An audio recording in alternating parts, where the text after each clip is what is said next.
रवा केक बनवताना मिक्सरच्या भांड्यात आपण 1 वाटी बारीक रवा घालूया. आता मिक्सरच्या भांड्यात अर्धी वाटी साखर घालू. रवा आणि साखर दोनही मिक्सरमध्ये ग्राइंड करून घेऊया.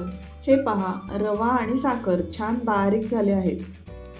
आता यामध्ये आपण 1/4 कप म्हणजेच पाव कप तेल घालूया.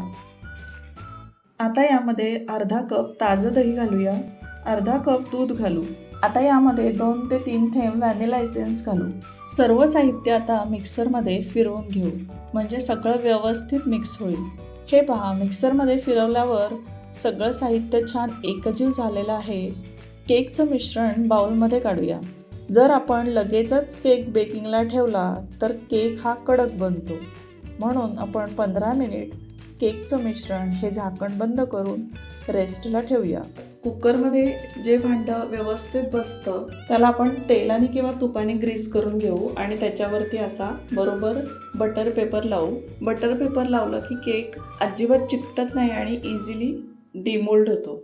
कुकरची शिट्टी काढलेली आहे आणि मीडियम फ्लेमवर कुकर 7 ते 8 मिनिट प्रीहीट करायला ठेवूया. 15 मिनिट झालेले आहेत. हे पहा, मिश्रण असं रिबिनसारखं इझिली पडायला हवं आहे. आता सगळ्यात शेवटी आपण केकच्या मिश्रणामध्ये 1 पॅकेट फ्रूट साल्ट घालूया. मी इथे इनोचा रेग्युलर फ्लेवर वापरत आहे. आता यावर आपण 2 चमचे दूध घालू, म्हणजे फ्रूट साल्ट छान ॲक्टिवेट होतो. हलक्या हाताने मिश्रण आता सर्व व्यवस्थित मिक्स करून घेऊया. इनो घातल्याच्या नंतर अजिबात वेळ न घालवता मिश्रण ग्रीस केलेल्या भांड्यात घालूया. वरून आता आवडीप्रमाणे ट्रुटी फ्रुटी किंवा ड्रायफ्रुट्स घालू. कुकरमध्ये आधी स्टँड ठेवूया, त्याच्यावर आपण केकचं भांडं ठेवूया. आता प्रीहीट झालेल्या कुकरमध्ये लो फ्लेमवर 35 ते 40 मिनिट आपण केक बेक करून घेऊया. आता 35 मिनिटांनंतर पुन्हा एकदा सुरी किंवा टूथपिकने आपण केक व्यवस्थित शिजला आहे का नाही हे चेक करूया.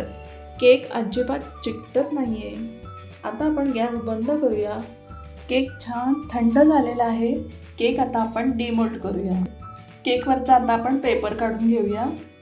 असा रवा केक तुम्ही चहासोबत खाऊ शकता. लहान मुलांना स्नॅक्स म्हणून टिफिनमध्ये पण देऊ शकता आणि अतिशय हेल्दी आणि टेस्टी आहे.